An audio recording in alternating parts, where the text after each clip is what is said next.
Hello नमस्कार दोस्तों। आज मैं आपको बताऊंगा कि गांव में साधारण तरीके से दूध का पालन कैसे किया जाता है। तो ये देखिएगा, अभी समय हो चुके हैं सुबह के 4:16 और ये हमने अपना बिस्तर को छोड़ दिया है। बिस्तर छोड़ने के बाद हम आ चुके हैं दूध के बर्तनों के पास, तो ताकि हम भैंसों का दूध निकाल सके। तो दूध बर्तन धोने के बाद ये आ चुके हैं, हम भैंसों को दिखा रहे हैं। हम आपको अंधेरा काफ़ी होने के कारण आपको इतना साफ नहीं दिख रहा है। तो ये हमने दूध निकाल दिया है और ये दूध वाला दूध लेने के लिए आ चुका है। ये देखिएगा, दूध वाला दूध लेने के लिए आ चुका है। हमारे यहाँ हम यही करते हैं कि दूध निकालने के बाद दूध वाला आ जाता है, दूध लेकर वापस अपने जहाँ इसको बेचना वहाँ जाता है। तो ये दूध निकालने के बाद सबसे महत्वपूर्ण काम होता है दूध के बर्तनों को साफ़ करना। हमने दूध के बर्तनों को साफ़ कर दिया है और अब इसके बिना तो हमारे दिन की शुरुआत ही नहीं होती है। तो हमारे लिए अमृत है। तो अमृत को पीने के बाद हमने सोचा कि हम कुछ दान धर्म कर लेते हैं। तो ये अब हम आ चुके हैं कीड़ियों को आटा नाकने के लिए। तो क्योंकि वेदों में और हमारे बुजुर्ग भी कहा गया है कि आप चाहे दिन में कुछ भी करें, परंतु सुबह पहले आपके दिन की शुरुआत अच्छे काम से ही होनी चाहिए। तो दूध निकालने के बाद हमने कीड़ियों को आटा दिया।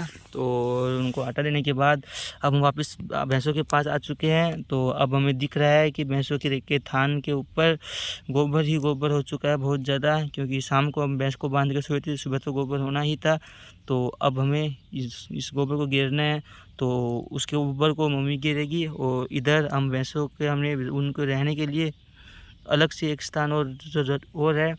इस साइड जो भी ये भैंसें है ये बिना दूध वाली है, क्योंकि उस साइड हमने दूध वाली भैंसों को रखा है और इस साइड बिना दूध वाली भैंस है। तो उस साइड के गोबर मम्मी और हमारी सिस्टर का काम है उस साइड का गोबर को गिरना, और इस साइड का गोबर को मैं गिर देता हूँ।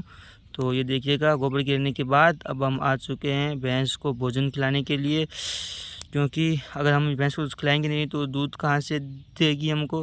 तो ये देखिएगा भैंस क्या खाने लग रही है और हम भैंस को क्या खिला रहे हैं। अगर आपको ये भी जानना है तो आप हमें बताइए, हम आपको अवश्य बताएंगे। तो हम भैंस को खाना खिला रहे हैं भोजन। ये खाने के बाद भैंस अच्छे से दूध देगी। हम अगली वीडियो में बताएंगे कि उनको क्या खिलाते हैं। भैंस को भोजन खिलाने के बाद हमने सोचा कि चलो अब हम भी भोजन कर लेते हैं। तो हमने भी भोजन के लिए शुरुआत कर दिया, क्योंकि हमारे भी पेट के अंदर चूहे कूदने स्टार्ट हो गए। भोजन करने के बाद हमने भैंसों को खोल दिया है। ये देखो, भैंसें जंगल में जाने लगी है। शाम को हमने इनको पानी पिलाया। तो अब हम इनको फिर से पानी के लिए लेकर आ गए हैं। तो ये भैंसें पानी पीने के बाद ये जंगल के अंदर आ चुकी है। ये देखिएगा, अब हम इनको जंगल के अंदर लेकर जा रहे हैं, क्योंकि हमने आपको बताया है कि इस यूट्यूब चैनल के अंदर हम आपको साधारण सा मेथड बताएंगे जिससे कि आप दुग्ध उत्पादन कर सकते हैं। और ये देखिएगा, हम भैंसों को जंगल के अंदर लेकर आ चुके हैं। तो ये हम भैंसों को जंगल में ऐसे ही घुमाते हैं। ये हमारा कुत्ता है। तो ऐसे ही जंगल के अंदर भैंसों को लेकर जाते हैं और फिर शाम को लेकर आ जाते हैं। तो अब हमें पानी की प्यास बहुत तेज़ लग चुकी है और हमारी बोतल भी सूख चुकी है।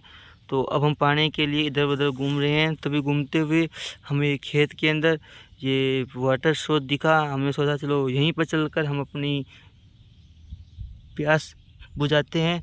तो हम आ गए यहाँ पर पानी के लिए, क्योंकि अभी जो वातावरण 48 डिग्री है और हमारे भी कंठ सूख चुके हैं। हमने थोड़ा एंजॉय किया पानी के अंदर बैठकर। और अब हम आ चुके हैं मम्मी के पास, क्योंकि मम्मी को भी बहुत तेज़ प्यास लग रही है। और ये देखिएगा, पानी की बोतल मिलते ही मम्मी जैसे मानो खुशी से झूम उठी हो, और उसे मम्मी को कुछ भी नहीं दिख रहा अभी, बस ये मम्मी लग चुकी है पानी पीने के लिए, क्योंकि मम्मी को भी बहुत तेज़ प्यास लग रही है। ये कुत्ता आराम से एंजॉय कर रहा है और ये उधर हमारी भैंसें है जो घास खाने में व्यस्त है। और ये मम्मी ने आराम से पानी पी लिया। पानी पीने के बाद हमने सोचा चलो फ़ोटो खींचते हैं, परंतु हमें तो पता ही नहीं कि हमने वीडियो भी शूट कर ली। और हमारी वीडियो शूट करने के बाद फिर हम बैठे बैठे होने लगे बोर। तो हमने सोचा चलो कुत्ते के साथ कर लेते हैं कुछ देर एंजॉय। तो अब हम आराम से कुत्ते के साथ करने लग गए एंजॉय। ये देखिएगा कुत्ता कैसे रेत को अपने मुंह में उठाकर इधर से उधर जाता है। ये देखना, ये देखो, ये इसने रेत का ढगला मम्मी ने फेंका और इसने उठा लिया। ये देखिएगा आप, ये देखना अभी फिर से मम्मी इसको फेंकेगी रेत को, ये कुत्ता उठाएगा। क्योंकि धूप बहुत तेज़ है तो बैठे बैठे हम भी परेशान हो चुके हैं। ये देखिएगा, कुछ देर कुत्ते के साथ एंजॉय करने के बाद तभी हमें एहसास हुआ कि ओहो, भैंस कपास के खेत के अंदर आने लगी है, वरना कल हमें खेत में आना बंद हो जाएगा। तो भैंसों को खेत से निकालने के बाद अभी धूप बहुत ज़्यादा है तो भैंसों के भी कंठ सूखने लग चुके हैं। हमने तो अपनी प्यास बुझा ली, फिर हमने ये दिमाग लगाया कि जहाँ पर हमने भैंसों को पानी है, जहाँ पर हमने पानी पिया वहीं पर हम भैंसों को भी पानी पिलाते हैं। तो हम आ गए हैं भैंसों को पानी पिलाने के लिए। ये हमने अपने जूते खोल दिए और हम आ चुके हैं अब इस खेत के अंदर, ताकि भैंसें कपास के खेत में ना आए। अगर भैंसें इस कपास के खेत के अंदर आती है तो कपास वाले जिसका ये खेत है उसका नुकसान होगा। इसलिए मैं खेत के अंदर अपने जूते खोलकर और अपने कपड़े को, अपनी पैंट को, लोअर को यानी ऊपर कर और ये खेत के अंदर खड़ा हो चुका हूँ। और ये भैंस देखो कितने आराम से पानी पी रही है। तो इन्होंने आराम से पानी पिया और अपना पानी पीने के बाद हम इन भैंसों के पानी पिलाने के बाद हम दूसरी भैंसों को भी इसी प्रकार से पानी पिलाएंगे। तो ये हमने सभी भैंसों को पानी पिला लिया है। तो ये सभी भैंसों को पानी पिलाने के बाद अभी दोपहर के 2 बज चुके हैं। तो अब वक्त हो चुका है आराम करने का थोड़ी देर। तो हम भैंसों को पानी पिलाकर और आगे लेकर जाते हैं। तो ये अब शाम के 5 बज चुके हैं और हम भैंसों को वापस घर लेकर आ गए हैं। तो अब हमने इनका मिल्किंग भी कर लिया है, ताकि आप देख सकते हैं भैंसें कितने आराम से बैठी हुई है। और आप इस भैंस को देखिएगा, बिल्कुल भी रिएक्शन ही नहीं कर रहे, क्योंकि धूप के अंदर इसकी हालत ख़राब हो चुकी है। तो दोस्तों, आपको हमारा वीडियो कैसे लगा आप हमें अवश्य बताइए।